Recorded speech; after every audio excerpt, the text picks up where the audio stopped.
Aš esu Rimvydas Žydžiūnas, esu emocinio ir dvasinio intelekto lavinimo specialistas ir 15 metų aš vedu mokymus susijusius su emocinio ir dvasinio intelekto lavinimu. Ir įvairiose temose, kurios susijusios su santykiais, su karjera, su asmeniniu gyvenimu ir taip toliau.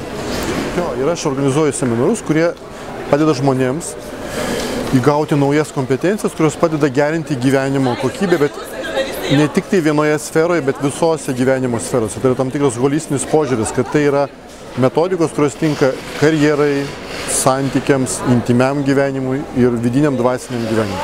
Tai yra tokios metodikos, kurios padeda tobulėti visose gyvenimo sferose, nes nuo visų gyvenimo sferų kokybės ir priklauso žmogaus laimės jausmas.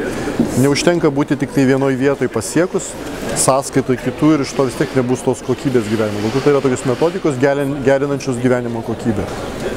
Iš tiesų paradoksas yra toks, kad mes visi šiais laikais tobulėjame ir stengiamės tobulėti karjeros sferoje, man atrodo, kad tai yra organiška, natūralu. Ir labai dažnai žmonės užmiršta, kad galima tobulėti ir mokėjime mylėti.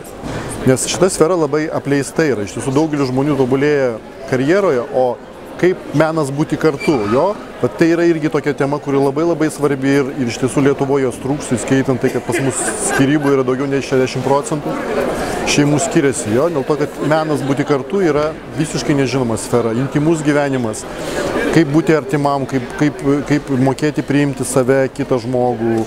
Bet šita sfera yra iš tiesų labai smarkiai apleista ir joje labai dažnai žmonės galvoja, kaip tobulėti, tiesiog reikia susirasti tą žmogų, su kuriuo automatiškai tas gausis, bet net jeigu ir gaunasi automatiškai, mes vis tiek keičiamės su metais, su kitais, žmogus jau yra kitas, vėl reikia atnaujinti, palaikyti tos santykius.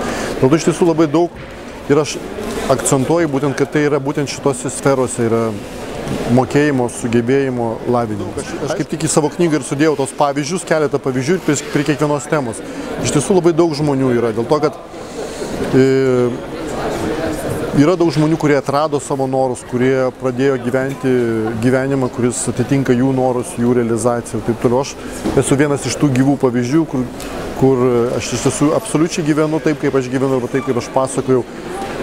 Tiek karjera, tiek asmeninis gyvenimas, tiek dvasinis gyvenimas, tiek intimus gyvenimas yra tose sferose. Aš esu absoliučiai laimingas ir jau daug metų. Ir tai yra užkrečiama. Tik tai taip galima mokinti žmonės. Dėl to žmonės, kurie mokinasi, jų labai daug yra. Tiesiog sunku išskirti. Knygos yra tie pavyzdžiai. Iš tiesų, kada pradėjo neužtekti seminarų, pradėjau leisti knygą dėl to, kad knygoje yra labai didelė medžiaga, kurią aš jau nustojau kartoti seminaruose. Yra toks fundamentas. Mano dabar seminarai jau yra nauji, labiau orientuoti į meną būti kartu. Bet čia yra fundamentalūs klausimai, pagrindiniai atsakymai. Jie tiesiog surinkti tiem žmonėm, kurie lanko mano mokymus, tie, kurie apskritai domisi tobulėjimu ir taip toliau. Dėl to ta knyga yra užfiksuoti tos tekstus, kad jie nepranyktų ir kad jie liktų tie tekstai. Iš tiesų toks buvo sumanymas. Ši knyga yra apie tai, kaip tapti savo gyvenimo šeimininku. Kad ne gyvenimas tave gyventų, o tu gyventum gyvenimą. Apie tai, kaip rasti savo tikruosius norus ir gyventi pagal juos. Aš rekomenduočiau visiems žmonėms, kurie supranta, kad šiuolaikinėme gyvenime reikia nuolatos tobulėti, nuolatos augti ir kuriems atsakymas, ko jie turi siekti savo gyvenimą, tai būti laimingu. Jeigu tai yra atsakymas žmonėms, kad jie kur tobulėti tam, kad būti laimingu, ir tai atsakymas visada individualus, nėra bendro atsakymo iš tiesų.